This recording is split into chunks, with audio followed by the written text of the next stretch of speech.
পুরো আফগান বিদেশমন্ত্রীর এখানে আসা এবং তারপরে অর্থনীতি বলুন, শিল্প বলুন, সব ক্ষেত্রে ভারতের সঙ্গে একটা আফগানিস্তানের যে একটা এক্সচেঞ্জ, সেই এক্সচেঞ্জ নিয়ে কথা বলা, ডোভাল স্যারের এখানে ভূমিকা কতটা রয়েছে? ভেরি নাইস, এটা খুব সুন্দরভাবে আপনি বলছেন। ডোভালের এঙ্গেজমেন্ট কোথায় আফগানিস্তানের সঙ্গে?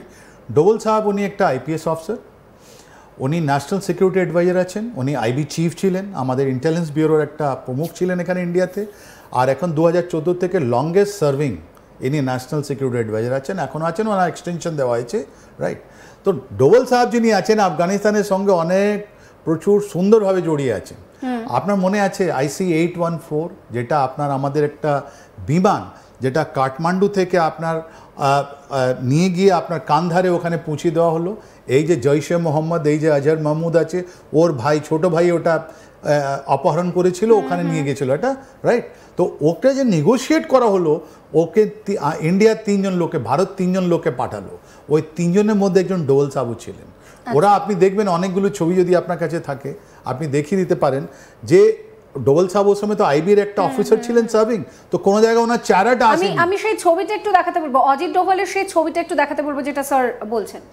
তো ডোভাল সাহেব যিনি ছিলেন, এই দেখুন এই যে 3 জন মানুষ আপনাকে দেখা যাচ্ছে, এর মধ্যে একজন কারজু সাহেব আছেন, একজন ডোভাল সাহেব আছেন। এটা অরিজিনাল ছবি, এটা কোনো জায়গায় দেখা যায় না, কেন যে ইনিতে একটা সার্ভিং ইন্টেলিজেন্স ব্যুরো লোক ছিলেন, তাই জন্য এনার চেহারাটা সব জায়গায় দেয় না এনাকে। তো এই যে ডোভাল সাহেব আছেন, ইনি ওখানে নেগোসিয়েশন করছিলেন, কিন্তু অনেক পরে গিয়ে ইনি বললেন যে আমাদেরকে এই নেগোসিয়েশন, এই সন্ত্রাসবাদী যারা ছিল, আজহার মাহমুদ ছিল, ওদের কথা শোনাটা ভালো হয়নি, আমি এটা অ্যাপ্রুভ করি না এখন অ্যানিমোর। এখান থেকে যে ওনার একটা কানেকশন স্টার্ট হয়েছে, এই কান্ধার জায়গায় গিয়ে, ইন্ডিয়ান এয়ারলাইন্সের কাছে গিয়ে, এখন তালিবান ও সময় নিউট্রাল ছিল আমাদের সঙ্গে, ওরা কোনোদিন এটা প্রশ্রয় দেয়নি, ওরা পুরো প্লেনটা ঘিরে রেখে দিয়েছিল কি প্লেনটা কোনো জায়গায় আরও না যেতে পারে, ওরা খাওয়া দাওয়াও দিয়েছে, ওরা পয়সাও নিয়েছে, কিন্তু ওরা নিউট্রাল ছিল আমাদের, আবার ওদের সঙ্গে কোনো ডিপ্লোম্যাটিক রিলেশন ছিল না। এই ডোভাল সাহেব যে এক্সপিরিয়েন্স ছিল, এই ডোভাল সাহেব ওই এক্সপিরিয়েন্সটা, যেটা আপনি বলছেন মোদি ডোভাল যে আপনার 20 ডক্ট্রিন, যেটা বলছি প্রোঅ্যাক্টিভ, যেটা বলছি আমরা খুবই অ্যাক্টিভ, যেটা কাউন্টার টেররিজম অপারেশন আছে, ওটা আজকে দেখাচ্ছেন। আর এটাই ভারতের জিত, এটাই ভারতের জিত, কি যে তালিবান পাকিস্তান যেকে জন্ম দিল, আজ ওই তালিবান পাকিস্তানের উপরে অ্যাটাক করছে। এর থেকে ভালো আর জিনিস কি হতে পারে? ওরা বুঝতে পেরেছে যারা সন্ত্রাসবাদী, যারা সংগঠন চালায়, যাদের জন্ম দেয়, ফাইনালি ওই সন্ত্রাসবাদী জিনিসটাই ওদেরকে খেয়ে ফেলে। এইটাই প্রথম জিনিস আজকে আপনি দেখছেন। তো ডোভাল সাহেবের আফগানিস্তানে IC-814 27 ডিসেম্বর টু 31 ডিসেম্বর 1999 উনি ওখানে ছিলেন। প্রথম উনি এক্সপিরিয়েন্স করলেন, ওখান থেকে যে হিউমিলিয়েট হলেন, উনি যা বলেছিলেন যে 3 জনের মধ্যে ইনি বারবার বলছিলেন যে আমি এটা পছন্দ করি না, সন্ত্রাসবাদের সঙ্গে আমরা কোনো কথা বলবো না। ওই ডক্ট্রিনটা আজকে যে আপনি দেখছেন, ওইটাই আজকে হয়েছে। দ্যাট ইজ দ্য প্রথম জিনিস আপনাকে একেবারে। স্যার এখানে আপনাকে একটু আমি সঙ্গে রাখবো, একদিকে দেখতেই পাচ্ছেন যে পাকিস্তানের কি পরিস্থিতি, আর পাকিস্তানের এখন তো ভীষণ গলায় গলায় বন্ধু হচ্ছে বাংলাদেশ। এই যে ভারত এইভাবে একদম সামনের সারিতে এসে নেতৃত্ব দিচ্ছে এবং তার জেরে পাকিস্তানের ভেতরে হামলা হচ্ছে, বাংলাদেশের কি অবস্থা? বাংলাদেশেরও তো সেই হাঁটু কাঁপার মতোই অবস্থা, কারণ বাংলাদেশ যায় তো যায় কোথায়, এমনিতেই তো একটা ছোট্ট টেরিটরি, তার উপরে পাকিস্তান যার কাঁধে ভরসা করতে বাংলাদেশ চাইছে, তার এই অবস্থা। চীন তো কারুর কখনো বন্ধু নয়, কারণ একটা সময় চীন বাংলাদেশকে সাপোর্ট করেছে, এখন আবার চীন আর ভারতের ইকুয়েশনটাও পাল্টে যাচ্ছে। তাহলে বাংলাদেশের কি অবস্থা? নজর রাখবো এবার সেই দিকে। এই মুহূর্তে আমাদের সঙ্গে রয়েছেন defence expert RK Srivastava. Sir একটা জিনিস পরিষ্কার বোঝা যাচ্ছে যে নরেন্দ্র মোদীর হাতেই সেই কন্ট্রোলটা রয়েছে, কারণ যেই সময় এই অ্যাটাকটা হলো সেই সময় তালিবানের যে বিদেশমন্ত্রী তিনি এখানে রয়েছেন, বৈঠক করেছেন। কিন্তু এক্ষেত্রে যেটা গুরুত্বপূর্ণ একটা প্রশ্ন, যে পাকিস্তানের এই অবস্থা, একটা ইসলামিক দেশ হিসেবে আর একটা ইসলামিক দেশের ওপরে হামলা হয়ে গেল, বাংলাদেশ কি করবে? কারণ পাকিস্তানের ওপরে বাংলাদেশের ভীষণ একটা ভরসা, মনে হচ্ছে যে ভারতকে উপেক্ষা করে পাকিস্তানের সঙ্গে সবকিছু বাংলাদেশ করে নিতে পারবে। বাংলাদেশের কি অবস্থা?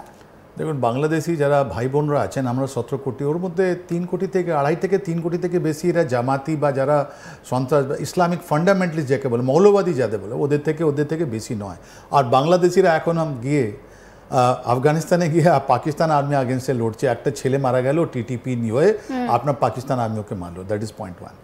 এই যে আপনি যে আজকে বলছেন বিদেশমন্ত্রী যে আমাদের কাছে এসছেন আফগানিস্তানের, তো প্রথম ওনার উপরে ব্যান ছিল ইউনাইটেড ন্যাশনাল সিকিউরিটি কাউন্সিল থেকে, ওনার উপরে ব্যান সরিয়ে ওনাকে আনা হলো, নাম্বার 1।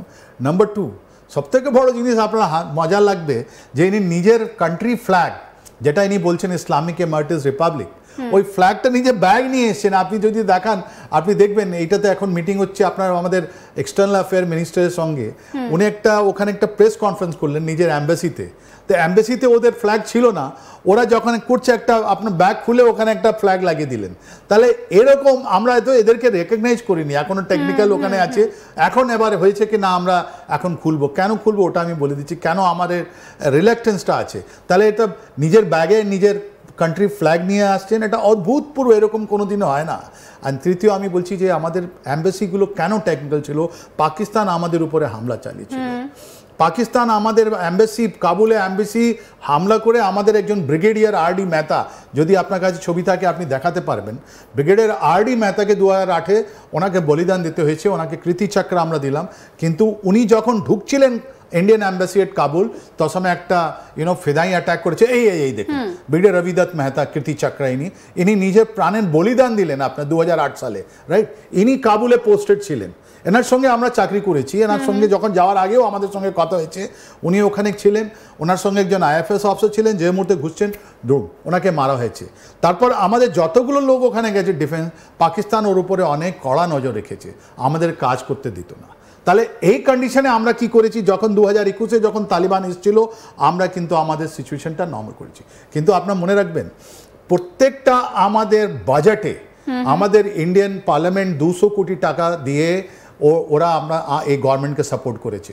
গত বছর যেটা আমাদের পার্লামেন্টে যেটা বাজেট সাপোর্ট হলো 200 কোটি টাকা এদের জন্য, তালিবানের জন্য দিয়েছে। আমরা ওখানে হিউম্যানিটেরিয়ান রিলিফ দিচ্ছি, আমরা মেডিকেল সাপ্লাই দিচ্ছি, আমরা ওদের কনস্ট্রাকশন দিয়েছি, রোড বানিয়েছি, আমরা ওদের ড্যাম বানিয়েছি, আমরা ওদের পার্লামেন্ট বানিয়েছি। আমাদের সঙ্গে একটা সিভিলাইজেশনের একটা ওদের সঙ্গে রিলেশন আছে। মনে আছে রবীন্দ্রনাথ ঠাকুরের লেখা কাবুলিওয়ালা, কতগুলো বই হয়ে গেল। এই কাবুলিওয়ালা যে ওরা এসেছিল আমাদের কাছে, আমাদের সঙ্গে যে রিলেশনশিপ আছে, ওই রিলেশনশিপ কিন্তু মাটি ফাটিয়ে বা আমাদের কোনো স্বার্থ নেই ওদের সঙ্গে, ওদের সঙ্গে একটা ভাবনা আছে। ওই ভাবনাটা নিয়ে তো ডোবল ওটা বলছেন কি তোমাদের সঙ্গে আমাদের একটা সিভিলাইজেশন একটা কানেক্ট আছে। ওই সিভিলাইজেশন কানেক্টে দেখুন আজকে ইন্ডিয়ার কি কনফিডেন্স আছে, কি কনফিডেন্স আছে। এদেরকে পাঠানো হলো জানেন কোথায়? শনিবারে নাকি দেওবন্দ পাঠানো হলো, বারেলিতে। কেউ কান্ট্রি এরকম করবে না।